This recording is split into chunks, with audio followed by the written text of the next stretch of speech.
Welcome back, sixth grade. Okay, we're going to continue on with our story.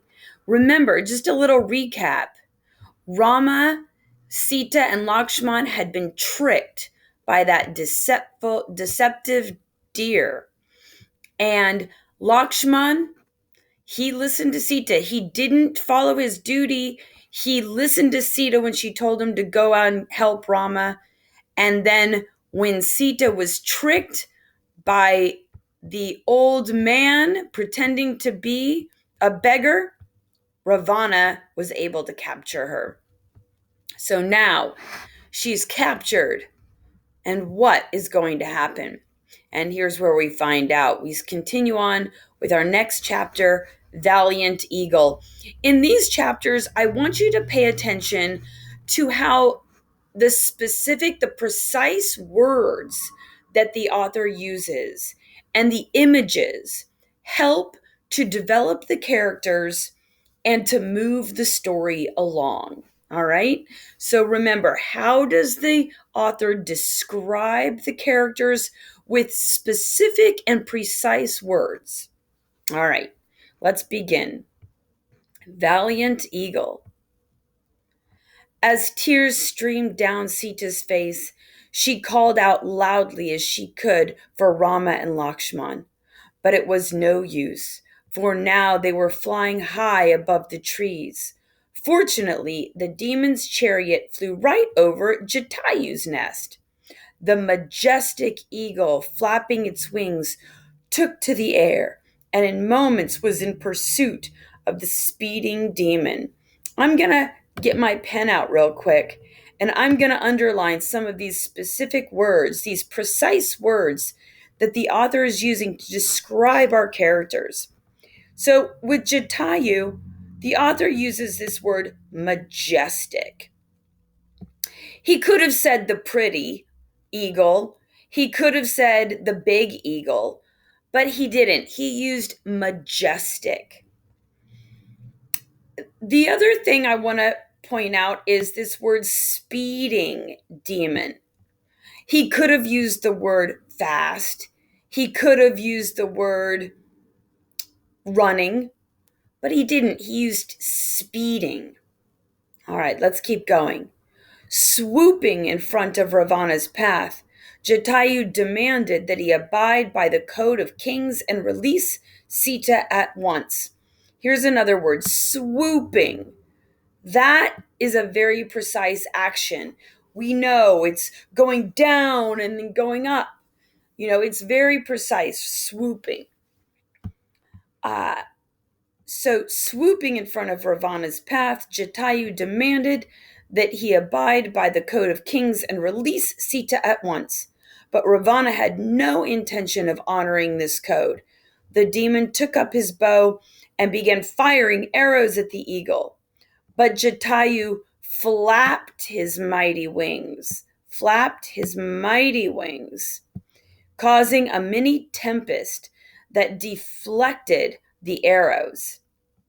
The eagle clawed at the chariot. Here he's clawing at the chariot with his mighty talons.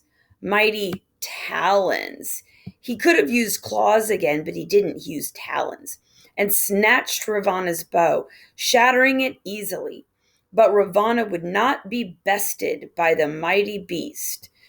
I'm going to underline that word bested because it's a different kind of word, and I'll explain it later. Would not be bested by the mighty beast.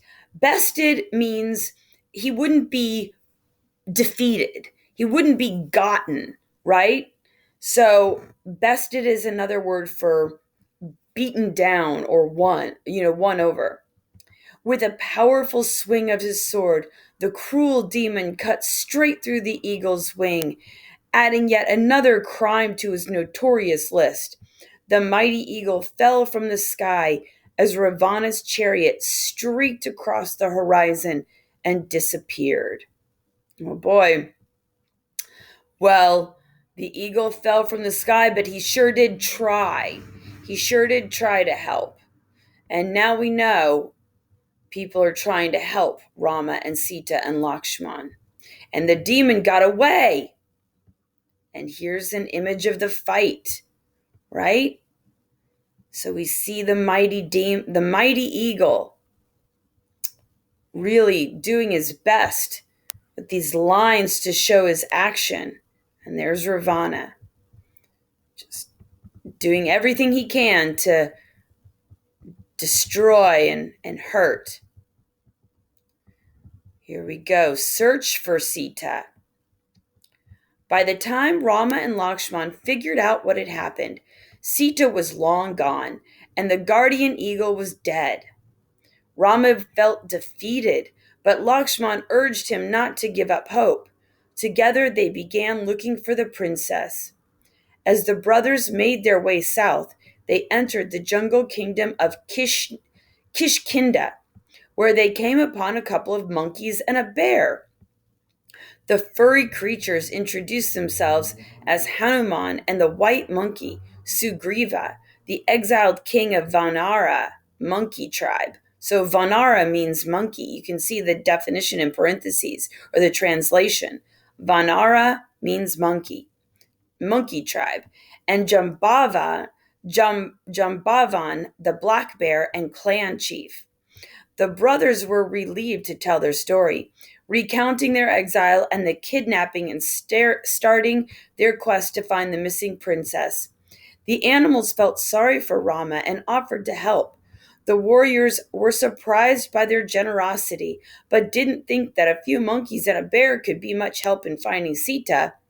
Sugriva and Jambavan assured Rama that he would also have the help of their families. All right, so now Rama's got some help. He's got Sugriva and Jambavan and their families. And they are thankful. They're putting their hands together and bowing in thanks.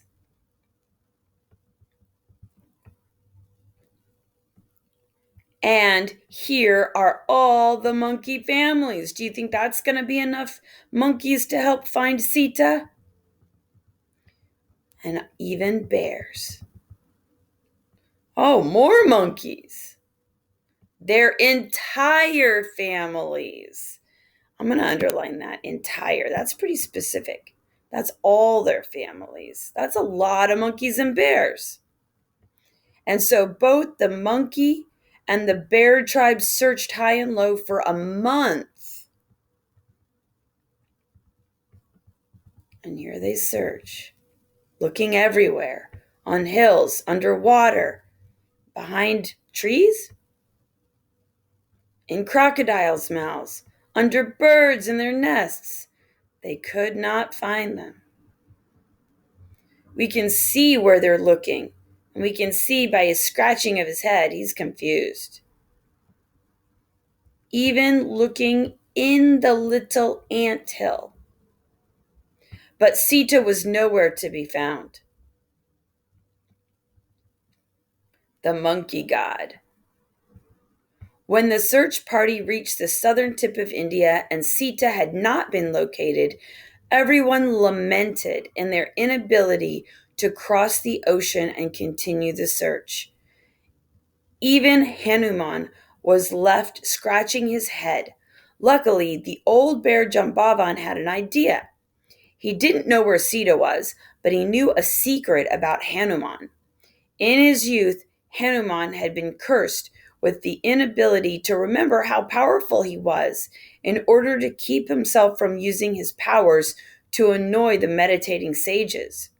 Jambavan decided to break the promise he'd made the gods and whisper in the monkey's ear, telling him that he was no ordinary monkey, but in fact the son of the wind god. Instantly, Hanuman's divine powers were restored, transforming the monkey into a giant and sending his head up towards the clouds. From his new vantage point, Hanuman easily spotted Ravana's palace upon the island of Lanka. Oh boy, that little secret really helped. And Hanuman could see exactly where Ravana took Sita. That was a pretty big help. And wow, away he flies. Hanuman squatted down, coiling up his energy with a look of determination. He shot forward toward the ocean, and then in one massive step, he leapt off the tip of the continent. As he jumped, he shouted, Jaya Rama! Or victory to Rama, as what it means in the parentheses. In a booming voice, then he was airborne. The group on the beach gazed in amazement as the Vanara was now flying straight toward Lanka, the land of the demons. Sounds dangerous. He's being brave, and he's going over the water to the land of the demons.